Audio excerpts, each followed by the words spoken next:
रविवारी पहाटे या घटनेची चाहूल ग्रामस्थांना लागली। सकाळी रोजच्या प्रमाणे जनावरांना चारण्यासाठी गेलेल्या काही ग्रामस्थांना आवळीच्या माळावर हे दोन्ही गवे दिसले। जवळ जाऊन पाहणी केली असता त्यांच्या शिंगांमध्ये घट्ट अडकलेले गाठोरे आणि मृतदेह पाहून ग्रामस्थ थक्क झाले। ग्रामस्थांनी तात्काळ माजी उपसरपंच बापू शिंदे आणि पोलीस पाटील दाभोळकर यांना ही माहिती दिली।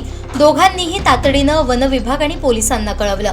घटनेची माहिती मिळताच वन विभागाचे कर्मचारी आणि स्थानिक पोलीस पथक घटनास्थळी दाखल झालं। प्राथमिक तपासात ही नैसर्गिक घटना असल्याचं स्पष्ट झालं।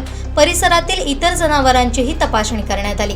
गव्यांची झुंज ही रानटी प्राण्यांच्या स्वभावातील नैसर्गिक वर्तन असतं, तरी त्यांच्या मृत्यूनं ग्रामस्थांमध्ये हळहळ व्यक्त केली जाते। हे दोन्ही गवे परिसरात कायम वास्तव्य करत असल्याचं स्थानिकांनी सांगितलंय। ग्रामस्थांच्या मते हे दोन्ही गवेरेडे अनेकदा एकाच माळावर दिसत असत, परंतु इतक्या तीव्र झुंजीचं हे पहिलंच उदाहरण असल्याचं त्यांनी सांगितलंय।